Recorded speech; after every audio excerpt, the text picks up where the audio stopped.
you are as excited about the DJI Mini 3 Pro as I am, well, I hope that you get a little bit of sleep tonight. I have been up all night long waiting for this little guy to show up. I am a professional videographer. I've gone all over the world producing films for ministries and churches. I've been to over 33 countries, most of which I bring my drone along with me. And to finally have something that is lightweight enough, under 245 grams, so in case you don't know, you don't have to register it with the FAA because they don't really know what they're doing. But anyway, I'm not being reactive and judgmental about how they're trying. Oh, this is beautiful. So right now this is an unboxing. You are participating in this yourself, getting your first impressions along with me. We're gonna slice that open and open. Oh, that's beautiful, isn't it?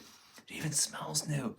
Smells like China. I have not actually been to China. I keep trying to get in, but they won't let me. Matter of fact, at the last border I was at, they actually confiscated my drone. I eventually got it back. I think that's because before I gave them my drone, I stripped everything off and they realized that they couldn't get any money out of it.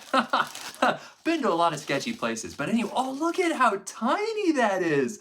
Whoa, that's mind-blowing. That is like, that's the size of my iPhone 13 Pro. That's incredible. Like my other drone, oh boy, I've had every single DJI drone under the moon, but the other one, it expands down to at least here, which I think is the Mini. Oh, let's check this out. So they've done quite a few improvements over the years. Man, that is tiny.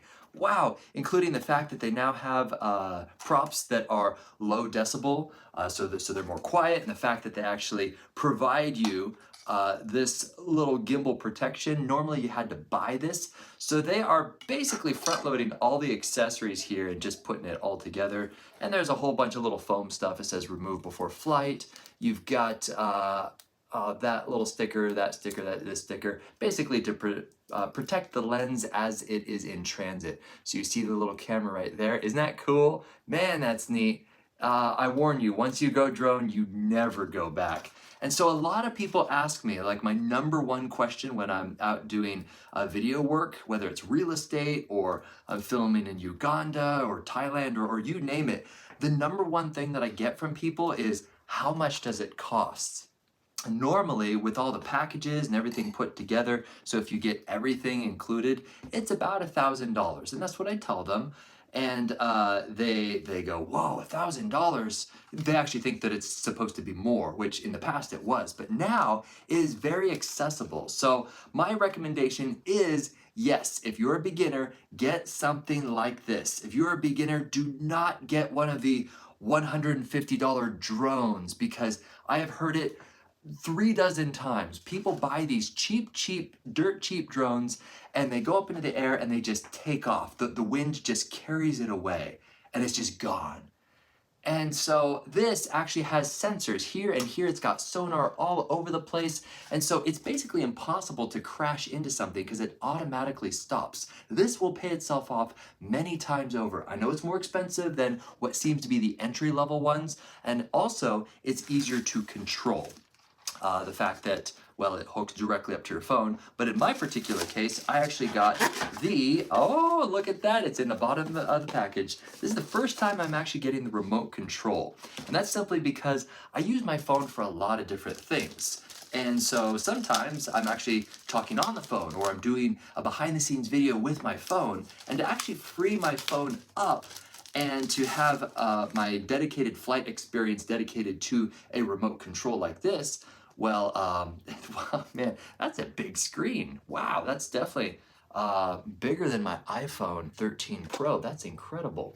So as you can see, it's got the little joysticks on the back right there. Let's go ahead and peel those out. So I guess you can unscrew these things for transportation and put them on the back, as opposed to in the past, your joysticks were just stuck on there. And if you threw this in your backpack, there was a risk of these actually snapping off in your backpack. But now you can actually screw them on like this.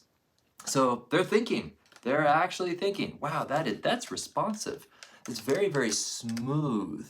There are some gritty controllers out there, and especially if you go to desert type environments, like I just went to Dubai and Jordan and I got dust everywhere, but that is very, very smooth.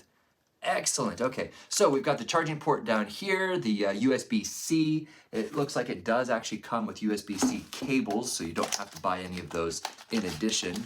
Yes, I am correct. There it is, USB-C to USB-C. Okay, so it doesn't look like it has a wall plug though, so you'll probably have to charge it using your MacBook or something like that.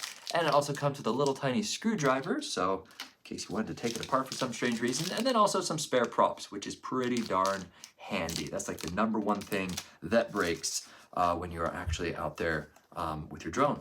But man, there's no antenna on here or anything. That's kind of bizarre.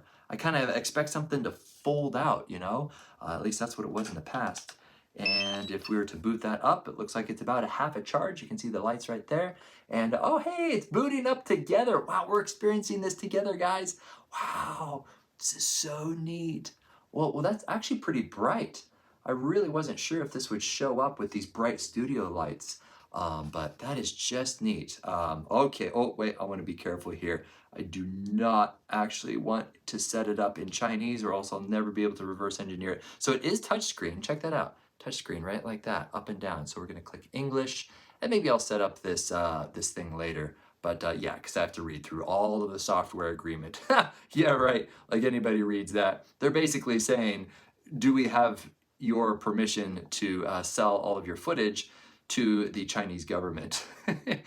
You think I'm joking. Now I'm going to, oh, there's the battery. The battery itself is super light.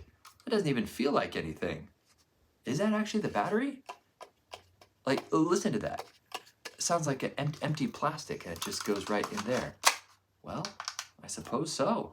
Fascinating. Okay, so if we were to continue here, I'm just gonna make this super short and sweet and open up the accessories. I think this is the Fly More package. And yes, and it just comes with this right here. Normally I don't use the leather case simply because I have a large backpack that I use as my carry-on, and I just smash everything into the carry-on when I'm doing foreign work across the world. Okay, and oh, this is definitely the batteries. It is much more heavy. There we go. Now we're talking. Okay, so here's another battery and another battery. Ooh, that is just so satisfying. It just clicks in there, almost like playing Call of Duty or something. Let's undo that. So this little carrying case fits 3 right in there. And then of course, we've got the in and we've got an out. Oh, interesting. So you can actually charge from this battery pack outward. That is so cool. Interesting. And of course, it's USB-C going into there. So that's the battery pack right there. I had some trouble with previous battery chargers trying to seat them in there, but this is very simple. I actually have a charger in the back of my vehicle, so wherever I go, when I'm done with the drone, I immediately just throw it in there. So I recommend getting something like a cigarette charger where you can plug in your USB-C, and then when you're done, you just immediately charge it. So when you get back home, it's guaranteed to be topped off. Because if you're like me, you walk in the door, you forget to charge your batteries. But when you're done with the shoot and it's right there in the trunk of your car, you are kind of triggered to top off your batteries. So there you go. If we were to take a closer look at the rest of this, it looks as if we've got some more props. Wow, a lot of props in here. Another USB-C, oh, and regular conventional USB right there. So I guess that's for the charging pack itself. And then of course we've got this little wallet type thing with probably some instructions in there. And that appears to pretty much be it. You've got your outside pockets. I am blown away at how lightweight this is. I'm actually a little worried that when it gets too windy, it's gonna take off, but you know what? The proof is in the pudding. For right now, there's the unboxing. Hope you had fun. My name is Beau. Catch you later.